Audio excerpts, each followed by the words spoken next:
Welcome to the Backpacking Podcast. As always, I am here with Jeremiah Stringer, and today, Jeremiah, school has been back in session for a week now for you. Are you back in the rhythm of life, or are you just flat out exhausted right now?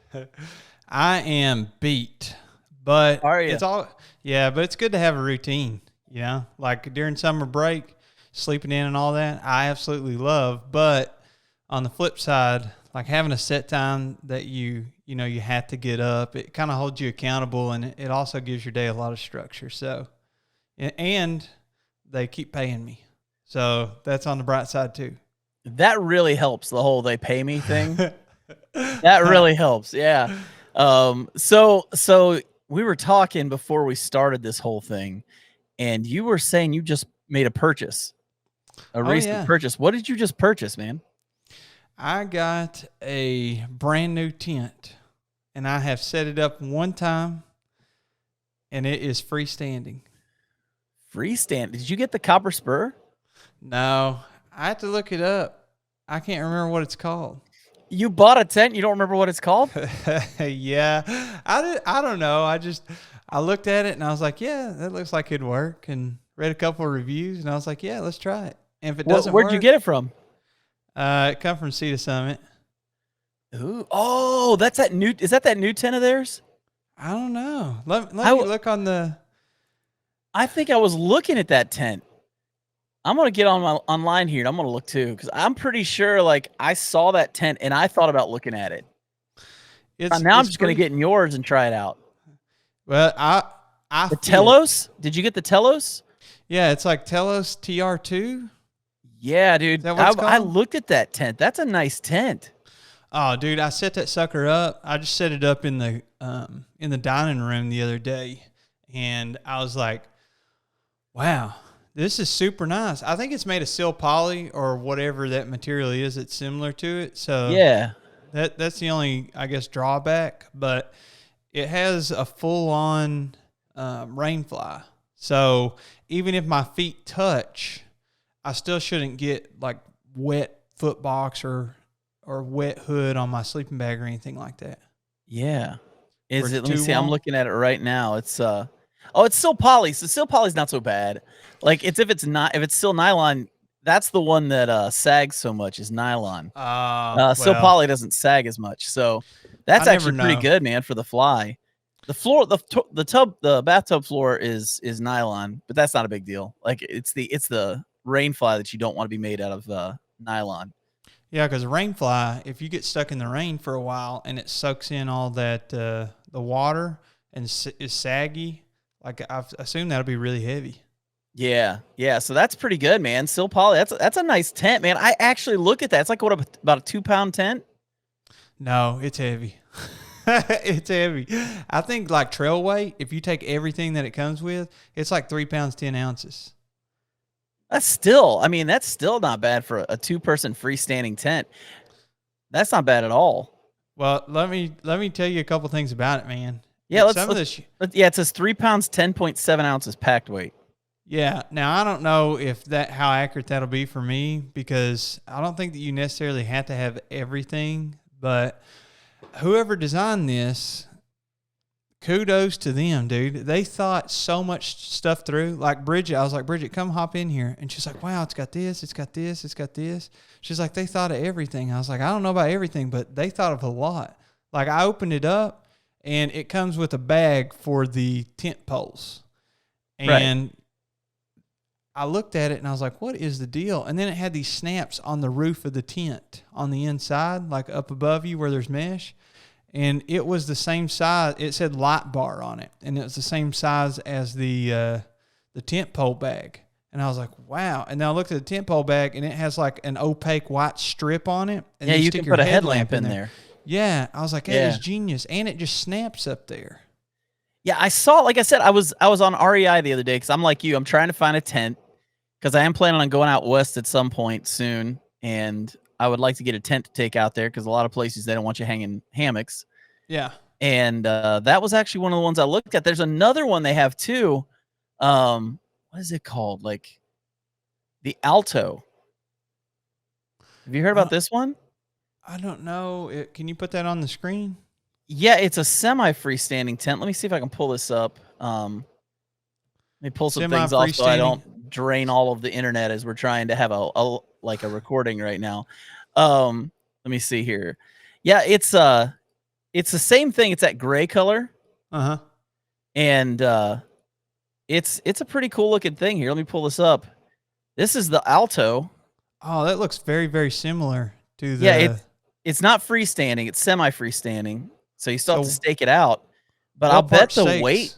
bet the weight on it makes that worth it. You know what I mean? What's the weight? Let's look it up here real quick.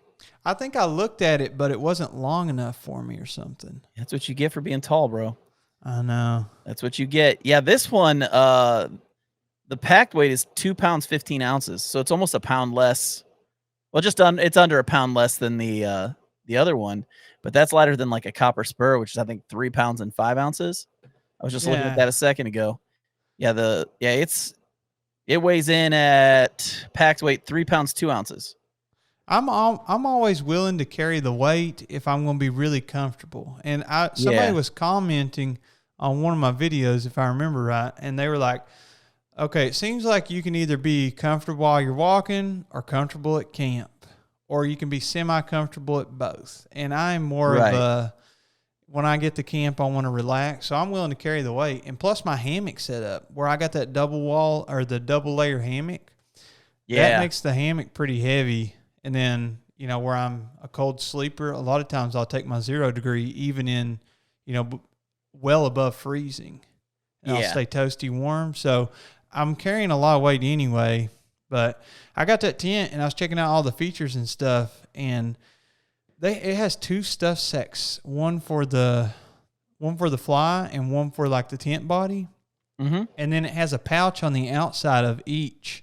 And they like connect together. Like if you're watching on the YouTube channel, then you can see what I'm doing. But they connect like this, and then the poles go down the side in the pouch, and then they kind of hook together and cinch up. It's very odd, but it's I guess an okay design. But I don't know. Yeah, if they call it fair share storage. I don't know if that will fit in my backpack like that, like the way I want it to. Maybe if I do it vertical, but I might have to break that apart and put the poles somewhere else. Yeah, well, I always had my tent poles on the outside of my backpack, anyways. I like to do mine inside because I'm a little bit afraid I'll lose them. But it depends on the backpack, like how secure the water bottle pockets and stuff would be. But like I'd stick them down in the corner against my back, and then pack everything kind of around them. Yeah.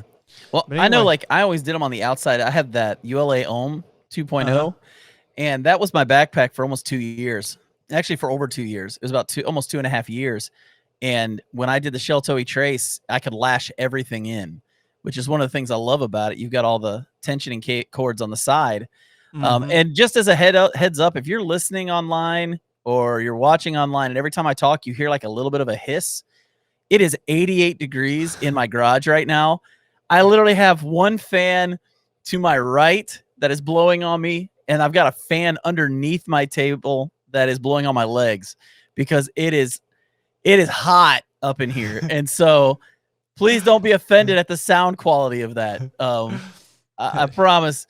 Normally that wouldn't be the case. This is why we don't do live streams in the summer. Like my garage is the hottest place in the world in the afternoon. So, but anyways, yeah, I used to keep it on the outside because I could lash everything in and hold it in place. And I could even, like, with my water bottles, I was able to kind of lash around the top of the water bottle so it didn't go everywhere either. And that always worked really well for me. Even on the chicken tramper. Let me look at that for a second. Yeah, even with the chicken tramper, that would be good for the poles because the way you could fasten everything and make sure it's not going to go everywhere. Yeah, so, the chicken tramper bag, it has like the cordage on the side that is kind of X. It's like an X pattern. They kind of take it back and forth like shoelaces. Yeah. And what is that, shock cord? It's like heavy duty shock cord. Yeah, it's shock cord. Yeah. Stretchy. But that Shadow Light backpack, I like that you can actually unhook it. You know, like you can cinch it up. It's not shock cord. You know, it's stiff. Yeah. But you can actually hook it in. That would be more secure for the tent poles. But that's a big fear of mine, is that I will be walking and then I'll have walked 5 more miles and then be like, I who God knows where I dropped the tent poles. And you can always put them in your back pocket too.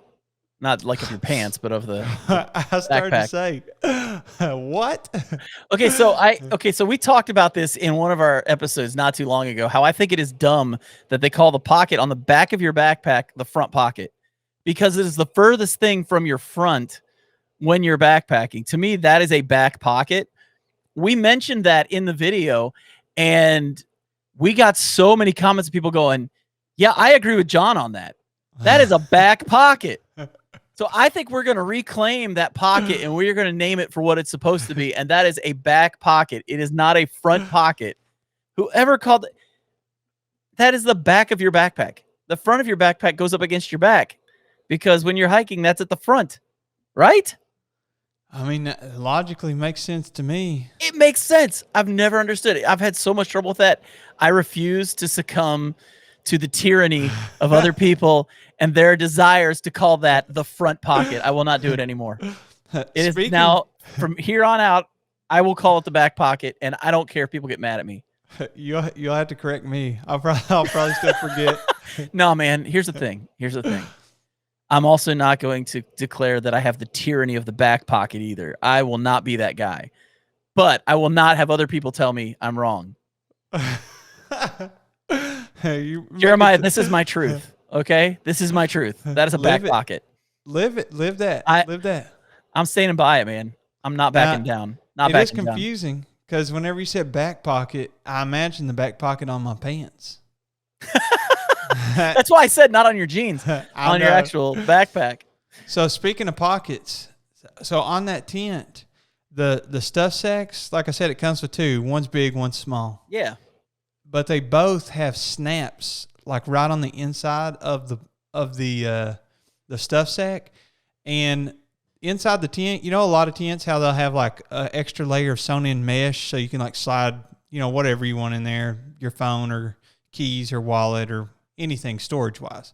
The tents always have like a little extra mesh storage. It has the extra mesh storage on both sides, but it also will let you snap the stuff sacks in. Yeah, you can see on the, I don't know if they have a picture of it. Yeah, so the stuff sacks, I'm saying inside the tent, inside the body of the tent. Scroll down on there if you would, please, and see if you can see the inside of the tent. Oh, I'd have to go to a different picture. Oh, okay. Well, on the inside, you can snap those stuff sacks for extra storage. So it gives you like an extra pocket in there. Yeah. So, right there. So put your mouse in the back right-hand corner of go down a little bit. Oh, it just disappeared. No, you're good. Yeah, right there. Yeah, go down. It's not letting me. No, just your cursor. Don't scroll. Just move your cursor. Yeah. Yeah, it's not moving. No, you're good, man. I'm just pointing out with the cursor where the pocket is. I got you now. I thought I thought I was failing you. No, I can't handle failing you, Jeremiah. It's just I can't handle it. Man. I think you're doing great. So you see where the mesh meets the bathtub floor in the bottom right-hand corner? The back right-hand corner? Okay, you can snap your stuff sack into there. So it has storage. Yep, right there. It has storage. Yep, you can snap it in there, and the mesh right above that is storage. So I was like, man, this thing has all kinds of storage because I've been using the Lunar Solo, and I love the Lunar Solo, but one of the issues is it has like a little pocket the size of your front pocket on your jeans that, if you want to put stuff miscellaneous in there, that's the only pocket that has. Now, it does have a pull-out, and it gives you an extra, a lot of square footage, but this thing, I'm excited to use it. I'm going to take it on my next trip. I'm going to be honest. This is the feature I like, that the rain fly can roll up to the top. So you can set it up, and if you think it might not be raining, you could just go ahead and set it up and have it in place, but leave it open all night, which is way better in warm weather, to have that open and let that air come through the tent. Uh-huh. And then if it happens to start raining, it's really easy. Just roll that down. And everything just clips into place.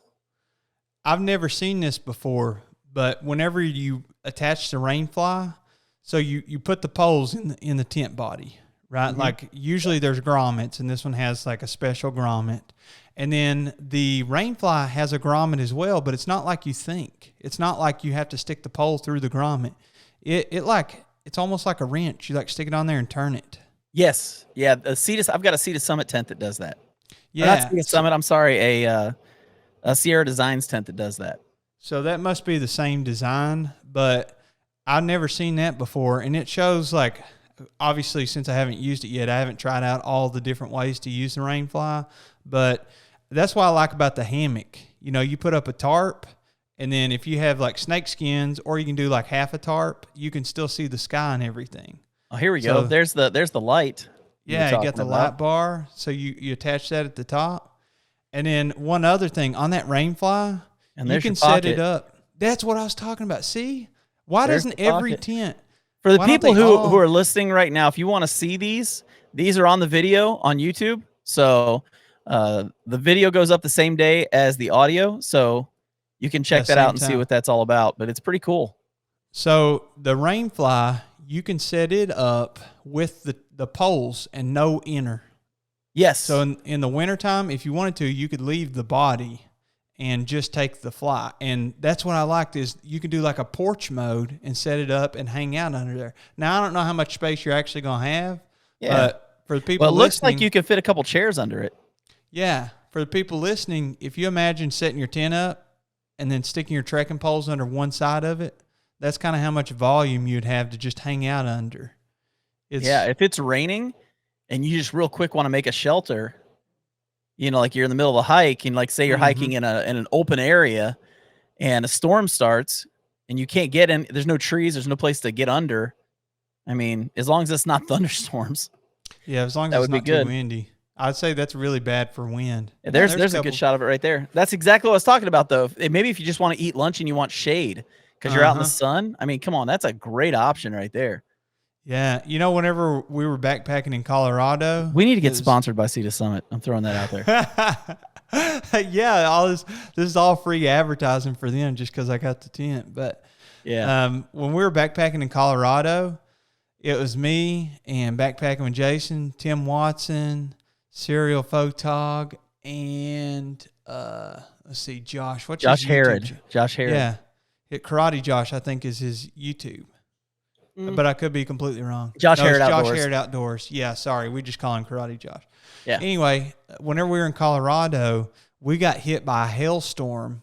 Like whenever we were, I don't know, we were a couple of miles away from crossing over this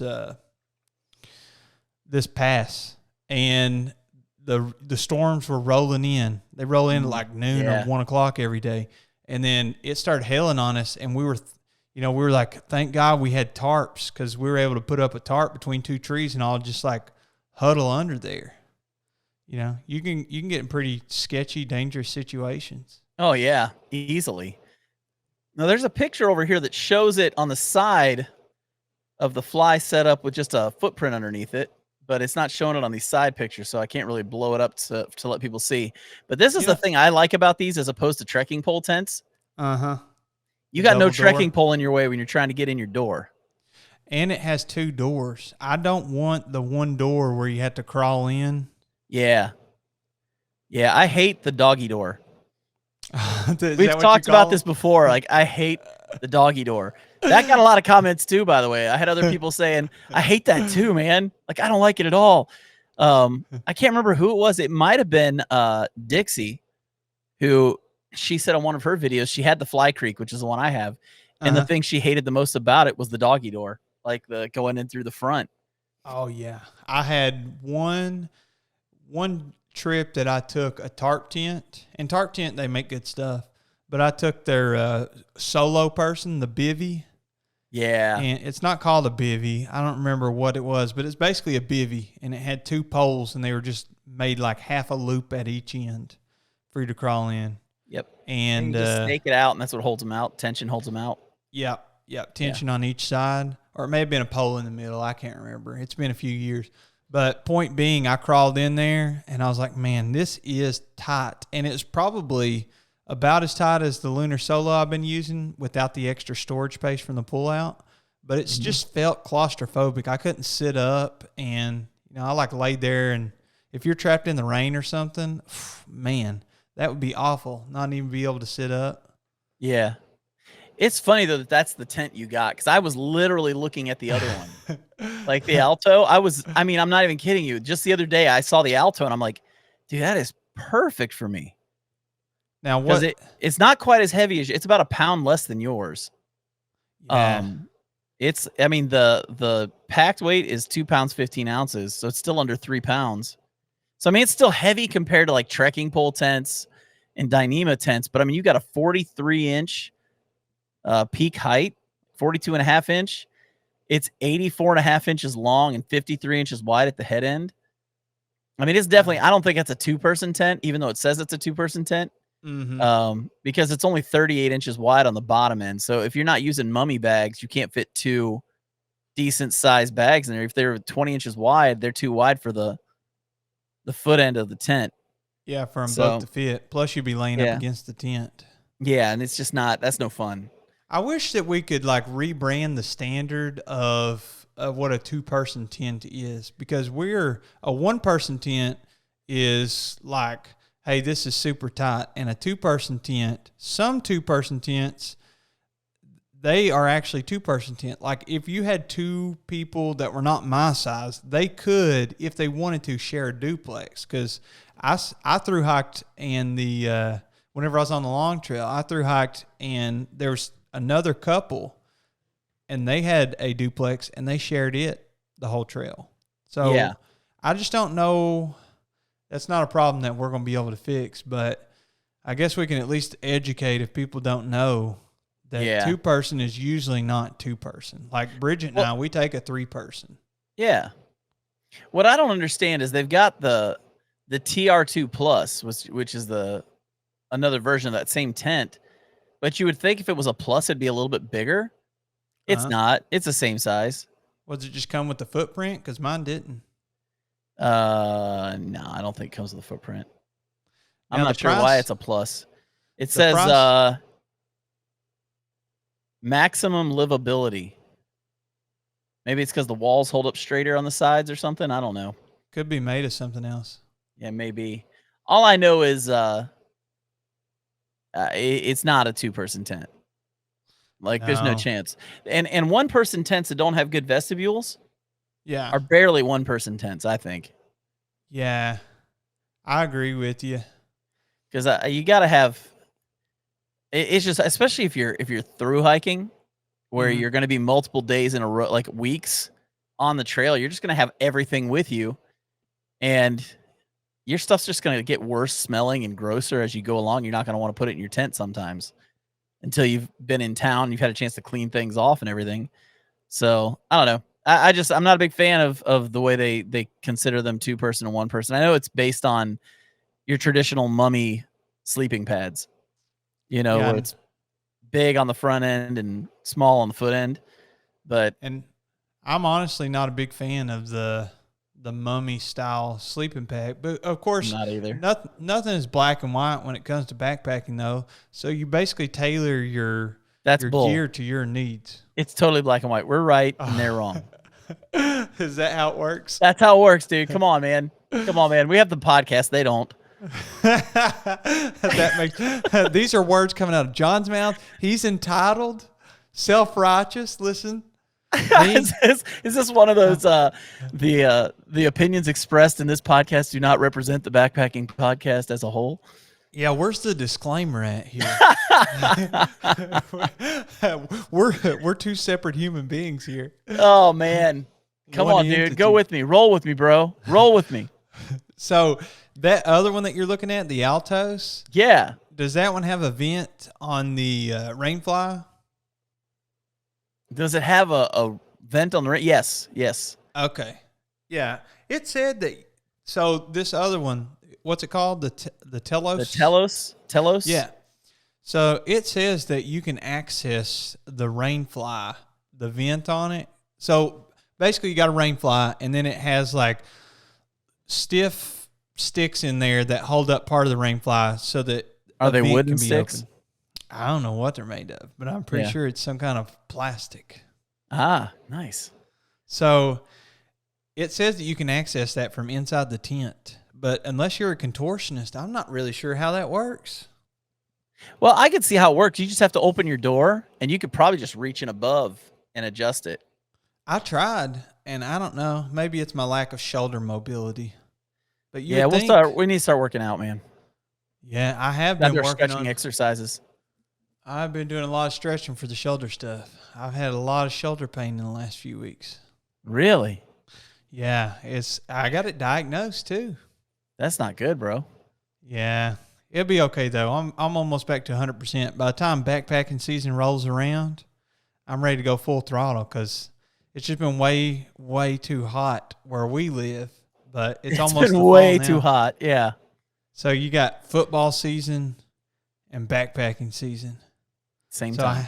I had to organize my trips so that on Saturday I can I can watch the game while I'm out in the woods. That's awesome. That's awesome. Well, I mean, and same for me, man. It's like those Buckeyes, dude. I got to watch my Buckeyes on Saturdays. Yeah, we'll see. Here's the thing, man. Here's the thing. Like, if you just be a Buckeye fan, you would get to experience winning. We had. Wait a minute. What do you consider winning? Making it to the playoffs, winning your conference, winning, making it to the national championship games. Wait a second. What conference is Ohio State in? The Big Ten. In the Big Ten, they lost several schools, right? No. Oh, which conference was That's it? The Big 12. That's the Big 12. The Big 12. Okay. Yeah. As a matter of fact, like, this has nothing to do with backpacking, but it's fun to talk about. The Big 10, the ACC, and the Pac-12 are all getting together to kind of form like an alliance. Against who? The SEC? No, they're just their conferences are going to work together as like almost like a big conference.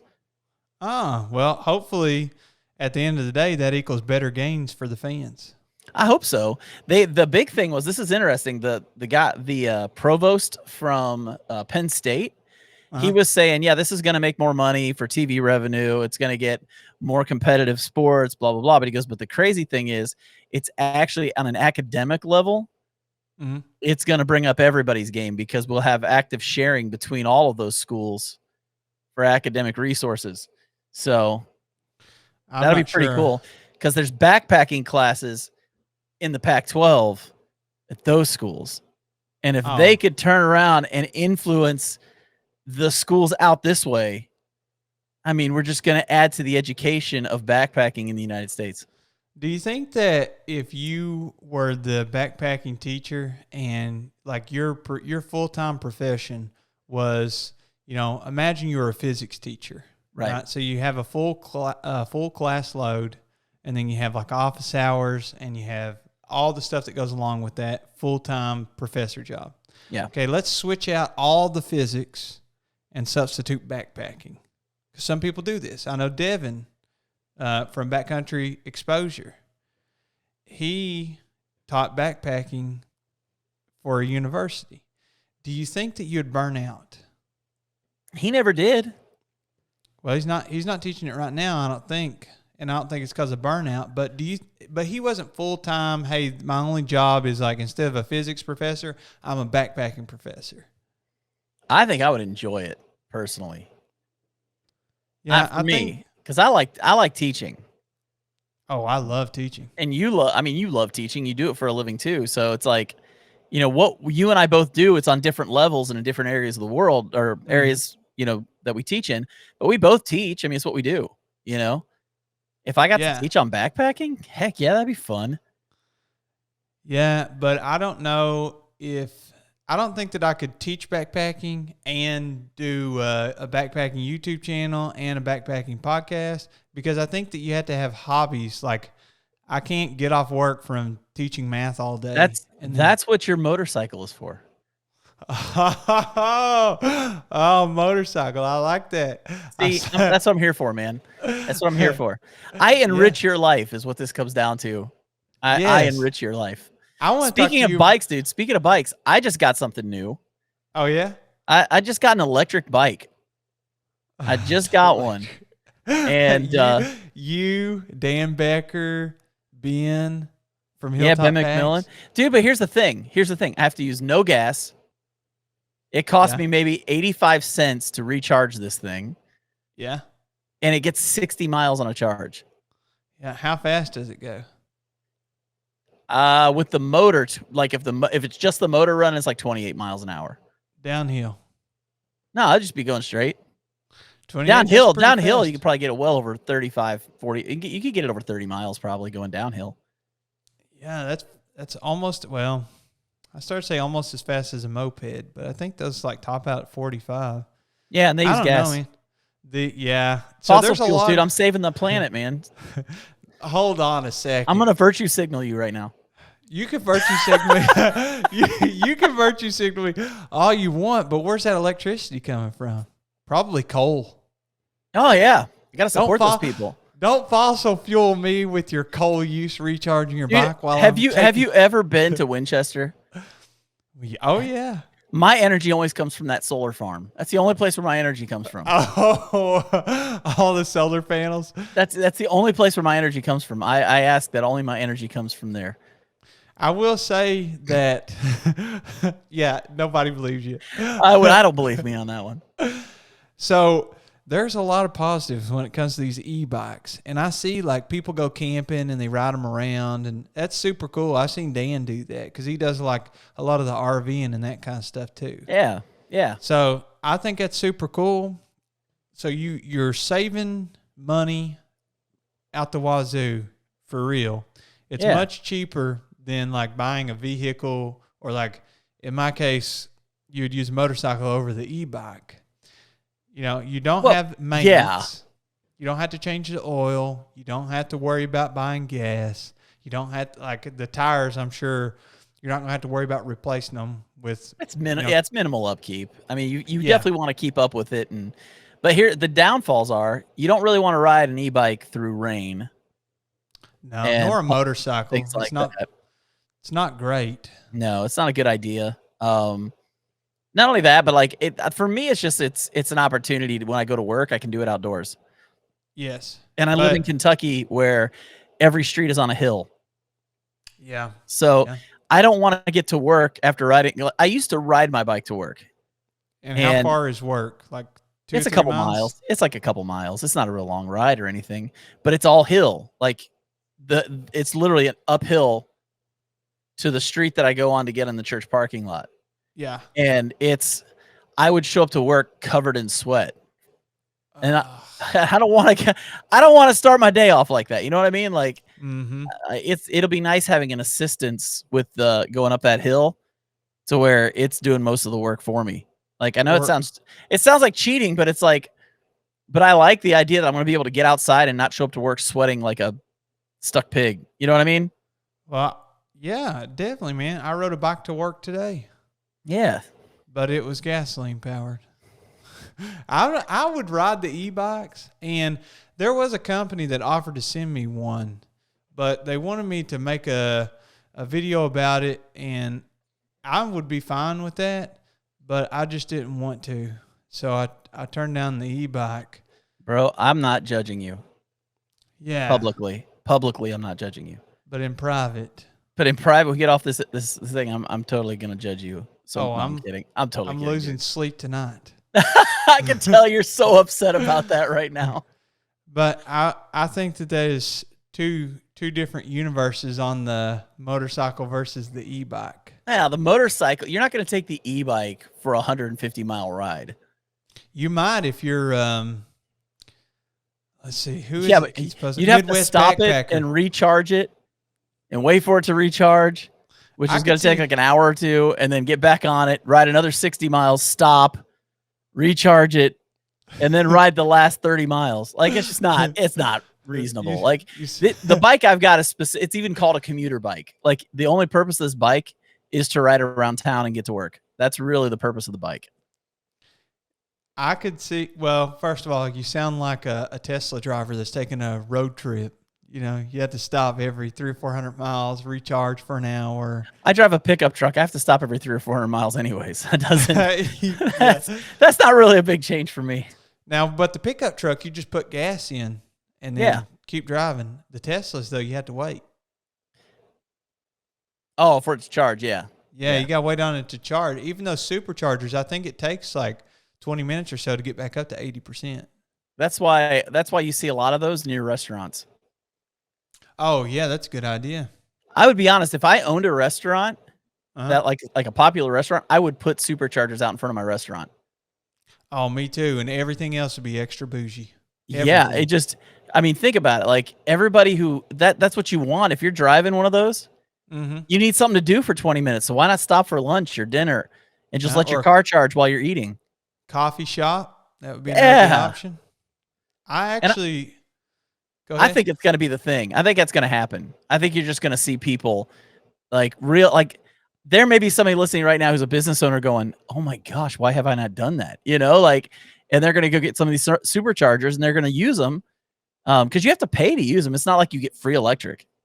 Yeah, and I bet there's some kind of program with Tesla where you can like pseudo partner with them, if you will, and then Oh yeah. like I guess it'd be if there's not, they should do it. It would be like a partnership where, hey, we will supply you with the supercharger, and you give us X amount or whatever, and you both make money or something like that, kind of like leasing. Well, I know the Meyer in Lexington here has like 6 superchargers right there beside the store. So people could come in while they're grocery shopping, they'll come out and their car will be like completely charged. You know that a lot of our audience, they live in California, like nearly 10% of our audience. And there's And I way bet, more chargers out there. yeah, I bet that they're listening and they're like, what are these guys talking about? They're like, there's a supercharger at every McDonald's in this city. What is up with these country bumpkins, man? What are they talking about, dude? I actually really would like to have a Tesla, but I just can't will myself to spend that kind of money at this time. I think we need to get like during one of the live streams, we need to get some Uh-huh. California backpackers on here. Because I'm telling you, dude, California backpacking is not Kentucky backpacking. It's No, man. not East Coast backpacking at all. It's just a completely different world. Well, they have real mountains. It's not even just that. It's just like the rules they have to follow and the guidelines and the numbers of people that are constantly going out. And I mean, it's just way different. Like I don't have to get a permit to go to the Red River Gorge. It's one of the most popular places in the United States. And I don't have to get a permit. I have to pay for a permit for overnight backpacking, but I don't have to like apply for it. I go to a gas station, I pay $3 and I can camp out overnight. Or you pay 20 and do it for a year. Yeah. Well, I always get the America the Beautiful pass. And then it doesn't matter what national park I go to or national forest, I've got that paid for. So and you're supporting whatever cause that some of that money goes toward, I'm sure. Exactly. And I love the national parks. I love the national forests. So I want to see those have the funding they need. So for me, that's what I do. But I am not virtue signaling anyone on that. John with the disclaimers. I was virtue signaling you a little bit ago, but I'm not going to virtue signal anybody else. So on the gorge, sometimes I just love to go on the Facebook groups, especially when it comes to hiking and backpacking. Anything that's about a gun or anything that's about leave no trace, you can guarantee that there's going to be like a whole book worth of comments below. Oh yeah. Yeah. If you're bored, that will keep your attention for at least a couple hours. I mean, you just got if you're one of these people that just has all kinds of like time on your hands, you can get down that suck hole real fast and there's no escape. Like you start reading and you can't stop. It's like watching a train wreck. You shouldn't be watching because it's horrible and people are dying, but you just keep staring at it and you can't look away. So the gif of the guy eating the popcorn, Michael Jackson. Yeah. That's like the definition of what you're doing scrolling through there. Oh man, it's so bad. It's so bad. I was actually talking to a friend about that today. I was like, you remember when, wasn't that long ago, like 2 years ago, when you could disagree with somebody and we could all just move on? Like, what is going on, man? Like, it's got crazy. Like everybody, I think it's just funny. Like, I think it's Facebook's fault. I blame everything on Facebook. It could be. I don't know. I think what they've done is they've given everybody a voice, so everybody thinks that we want to hear their voice. You know, it's like you have an opinion. That's great. You don't necessarily have to share it. Like there was a lady who lost her husband. This is a friend of mine. Oh, She lost her husband to a motorcycle accident. So don't die. yeah. Lost Thanks. her husband to a motorcycle accident. Uh-huh. And a week later, she took a picture and she was smiling in the picture, and people were ripping her because how can you smile when your husband just died? Uh, Like, what? How do you what? I got that's a nothing for that. It's like, and that's the problem. It's like, don't leave that opinion. Do what your grandparents told you. If you don't have something nice to say, don't say it. Don't be ugly. You know, Yeah, I mean, that well, may be a Southern thing, like, because I did have Southern grandparents, right? And they always said, don't be ugly. But, like, man, I think a lot of people need to hear that. yeah, maybe you're preaching to the choir, man. I know, I'm man. sure I we're know. all guilty of it. There we are. We're done. I'm done being serious now. So let's talk about something else. Well, Let's I talk was about going to something tell else. you on that as I was reading through the post, Yeah. it pops up in your feed, right? You just get Yeah. like random group posts from the different groups you're in. And I'm in a bunch. So one of the groups was for the Red River Gorge, and it was like, so they're talking. So somebody told me something about you're gonna have a permit, and they're designated camp spots at the gorge. Are they working on that? Did I miss something? And I looked down. It was like 121 comments that had answers to the questions. And yeah, you can Oh, deep yeah. dive in there and hear all about it, man. And there's both sides. Like, that's actually a really hot topic around here when it comes to backpacking in the gorge. They're gonna Oh yeah. decommission if it goes through. I don't know if it's gone through, but I don't think it has yet. But if it does go through, I think they're decommissioning over 600 off-trail campsites. Yeah, I don't know what they 600. But I don't know what they consider the off trail campsites though. All the campsites we go to. Yeah. My heart The goes out campsites to, we like. yeah, that's true. Off and away from everybody. Away from everyone, yeah. But you know, in Kentucky, you have the whole Daniel Boone National Forest, and there's multiple places like the Gorge that are just not as popularized. Yeah. But you know, But they are getting ready to build like a resort out there.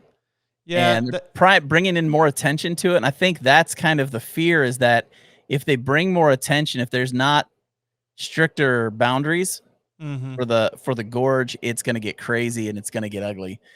They don't want a max patch situation in the Red River Gorge. If anybody doesn't know what that is, the max patch is in the Smoky Mountains, and it was this really popular camp area, and it got every weekend it just got torched. People would leave full-size tents, trash everywhere, just garbage bags full of trash, old food. They wouldn't, like, animals would be scrounging around for food through there. A lot of people weren't putting out their fires. I mean, it was just a big mess. And the Smoky Mountains shut it down. Shut down the campsite, shut down the entire area, at least for a year or two, to kind of let it heal up. Well, it's day use only, right? Yeah, day use only. You can't camp there anymore. Yeah, usually it's like an hour before daylight's okay, an hour after sunset's okay. Yep. The problem wasn't happening during daylight hours; it was happening overnight. Right. Yeah. The next morning. So yeah, a lot of people partying and stuff. Yeah, and it's not even just. I don't even think the partying was the biggest problem. It's what they left behind. I mean, it was just destroyed every weekend, which is sad. Whenever I was doing the Foothills Trail in North and South Carolina, there's like a full-size tent we come across. Some people are just like, I packed this out here. I'm not packing it back out. You know, they don't even think anything of it, you know, and I think it's just they haven't been educated on the whole, like, the responsible thing to do. And also some people are just kids. Well, I was going to say that it's actually that their mom used to clean up for them. They never had to clean their own bedroom or do their own laundry, so they just kind of assume the rest of the world's going to do it for them. Yeah, maybe. Yeah, I got a buddy named Jeremiah. He struggles with that. It's like, I was going to say, I'm kidding. I was going to say, at the gorge, my heart goes out to the people. So we live in Kentucky, but when you get to Eastern Kentucky, I mean, there's poorness here, but there's like a new level of like poverty when you get out there. You get to Owsley County and places like that. Mm-hmm. You have a lot of places that they don't have any running water or electric. You know, maybe it's a single wide trailer set up on a little patch of land, and they're so poor, and there's a lot of substance abuse and a lot of domestic Education abuse. level is horrible. It's just all around bad. There's, I think, 3 of the top 5 most poor areas in the country, or counties in the country, are in eastern Kentucky. Well, Red River Gorge is right in that zone of all that poverty. So the counties around there, you got Wolfe County and Powell County, and they're lovely people there, but there's a lot of poverty. And so I think one of the things that they're talking about is, like, when you have all that poverty, how do you use your community to help get people out of that? And hopefully all the stuff that they're doing with the gorge will help, and it won't just be like, oh, this is all just government mandated and it doesn't really help the economy or anything, because ecotourism is where it's going to be at on stimulating all that. Yep. I mean, that's the only way that I can think about helping that problem, but it gets pretty bad in eastern Kentucky. Well, it's interesting. It's changed recently. It looks like Georgia seems to have even worse than Kentucky at this point. Georgia and South Dakota seem to be the 2 that have the worst. Then Florida has a bunch of really poor counties too. Yeah, but what comes along with that is sometimes it simplifies things. Like, I can't speak for everybody, and this could be generalization, but when you don't have much, you got to use what's around you. And so, like, I didn't grow up super wealthy or anything. I was we got by. So sometimes you use the things around you, and the things around you is all the woods. So you go out and you hunt for turtle shells and, learn to ginseng and work on the farm and all that. You may be losing some opportunities on that. They're looking to start legislating that a little bit more. Well, they probably need to. I know that, some place you got to get a permit and stuff, but most people are just like walking out and doing it illegal. Yeah. I was even going to say, like, when I was a kid, I mean, we had no money. I mean, we were living on food stamps and a prayer, basically, and I remember we would have food, and as kids, you don't know. Right. You don't know you're poor. You don't know that you're eating food that other people would think is garbage. We used to eat this fish called smelt, and it's literally just like the garbage fish that's in the nets. That's not really big enough to keep, but they just keep them and throw them in a pack, and you eat them like bones and all. Because they're so soft. Wow. And I mean, when I was a kid up in New York, man, we ate smelt so often, it was crazy. And like, we had meals where it'd be rice, a piece of bread, and we'd throw some gravy on that, and that was like some good eating right there. You know what I mean? Like that was. I mean, that even sounds gross. Yeah, it was actually pretty good. I mean, you just fry anything you fry. I mean, come on, you could fry someone's big toe and it'd probably taste delicious. But that's true.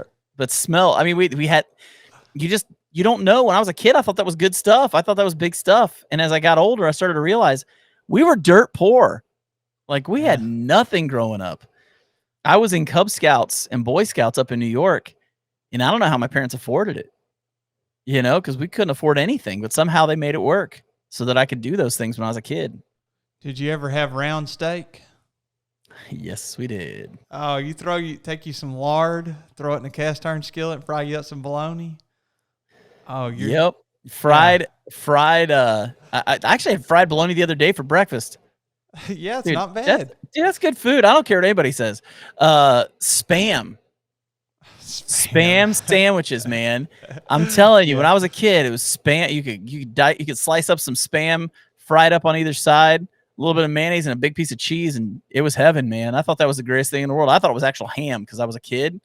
Yeah. I didn't realize it was all the byproducts of ham. It was like tendons and ligaments and intestines and all that stuff just kind of gooed together. I still take it, those individual packs, backpacking. I still take it sometimes, and I give everybody a little hack here. All right. Ooh, here comes. Seem to be the hack man. Hack boy. So, if you're a person that likes to heat up food, then you'll have a stove with you. So I use canister stove, and then sometimes I'll stop for lunch and I want something warm. So I'll take that Spam and I take the individual packets. So you rip off the packet, pull your Spam out, and then you can either slice it up, or what I'll do is take my knife and stick it through it like a hot dog skewer. And then I turn on my canister stove and, cook the outside Torch of it, it. man. Torch it. Oh yeah. Then you can use the little Spam packet, and you put your fried Spam on there, and then you use it as a cutting board. So you slice it up. You realize like you're making it harder than it needs to be. Oh, what do you need to do? Oh, well, I always take a little frying pan with me. Okay. Oh. But I don't cook it in the frying pan. I just lay it in the frying pan, and I use my my canister stove as a torch. And I just cook it like that because it pushes it enough. Yeah, dude, just like I mean, brown it makes it so much easier. You don't have to worry about it falling off the fork or anything like that. Pretty easy, I think. So it's pretty safe to turn those upside down? I don't know if it's safe or not. I've just done it. I started Dude, we are not talking about safety right now. We're talking about food. Oh, yeah, that's true. But I mean, we don't have to be safe when we eat food. Like, do whatever, man. Yeah, but there's nothing wrong with having both. Nah.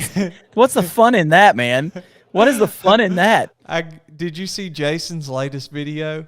Oh my gosh, I loved it so much. He's climbing up into that. Okay, so Mr. Backpacking with Jason Sir just did a video where he was hiking off trails on ridges in the in the Red River Gorge, and he decides he needs firewood, and he finds a dead tree.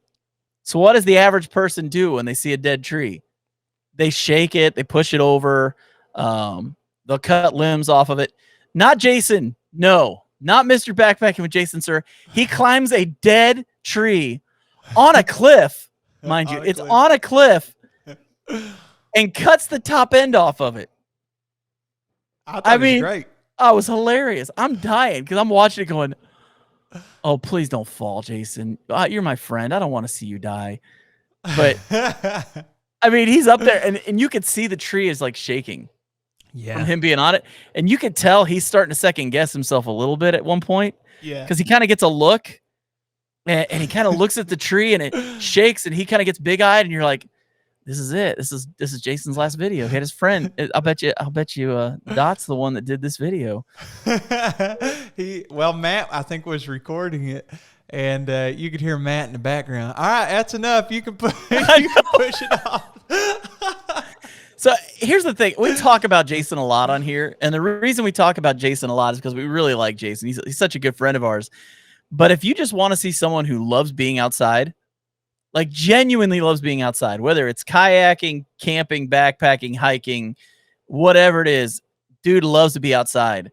And when you watch his videos, all you feel is love. Like, seriously, that's all you feel when you watch his videos. And so if you haven't watched any of his videos, please do.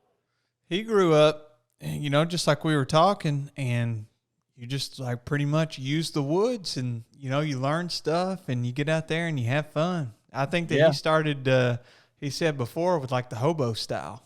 Yep. He'd go out and take a blanket and then put wrap it on everything a stick. up.